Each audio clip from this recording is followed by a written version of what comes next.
Without the ARM chip, there'd be no iPhone.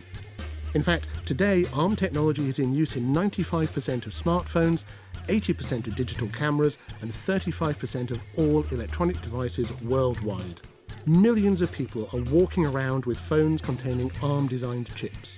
The genius behind all this is a business model based on licensing chips and designs to other manufacturers. And here we find out more. I'm Sophie Wilson. I design microprocessors, some of which people have actually heard of. In particular, the ARM microprocessor that's underneath practically every portable, mobile, low-power device in the world today. So what is a microprocessor? A microprocessor is a programmable piece of hardware. So hardware is sort of fixed function devices, an array of transistors that something happens.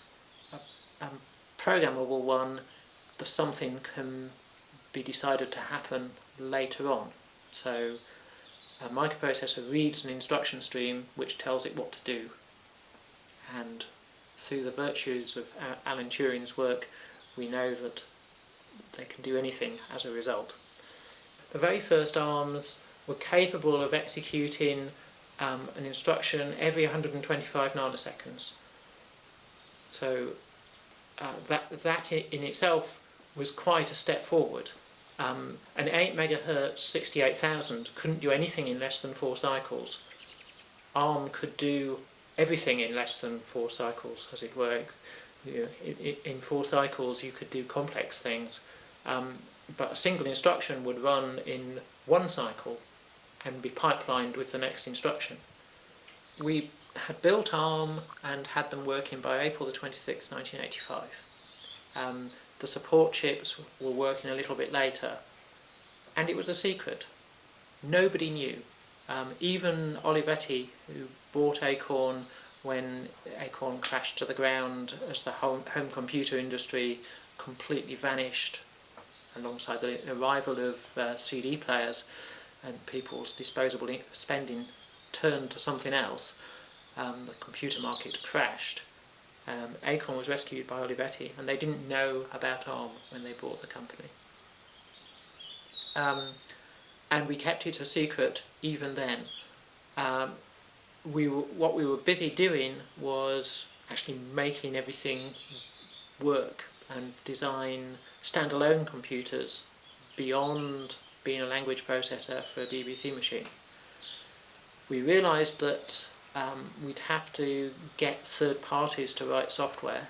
So as a language processor for the BBC machine, we released an ARM second processor in 1986, I think it would be, late 1986, August, something like that. And the reaction from the press was really weird. It was mostly sheer denial. You can't possibly have done what you claim, because if you had, I'd have heard about it. We'd simply kept a secret for a very long time. For its accessibility, it was a giant leap forward. We were no faster than the RISC processors designed in Berkeley, Stanford and IBM, but we were available. We were targeted at basic machines with basic facilities, and that means price sensitive. So when we think of things, we don't think of things as we're going to design a scientific workstation. We have a slogan for the project that is MIPS for the masses. We want millions of instructions per second for a mass audience. So ARM was always targeted at consumer audiences, and that was really important. It governed a lot of what we did. We made a small, cheap processor. It turned out that while Steve was designing it to fit inside a cheap package, we also made a very low power processor, and obviously in ARM's subsequent history that was a very important characteristic. The ARM was a very slow burn. Robin Saxby was the guy who was chosen to head that company, and he came up with a new idea for the business model. So previously, when Acorn had been thinking about the processor, it had been thinking about the processor as something you actually sold.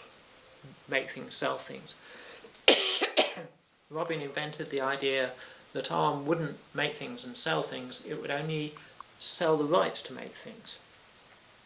So it would be an IP licensing company, the world's first, and that was ultimately more responsible for ARM's success than any of the technology that it had been endowed with. To the beginning of this year, ARM have shipped enough processors to power 50 billion different chips. So if you divide 50 billion by the 7 billion people on the planet, that means on average you have 7 ARM processors. I'm talking to you right now, you've got 7 ARM processors. And you're probably more or less unaware of them, because there are ARM processors hiding in everything invisibly. You're probably sitting or standing somewhere in Cambridge watching this on a mobile phone, so we hope these films have inspired you. Collusion would love to see your Cambridge Invents interviews. Maybe you have an invention to share, or you know someone who does. You can use the hashtag Cambridge Invents to share your films with us, and also to tweet us about other Cambridge inventions you'd like us to profile.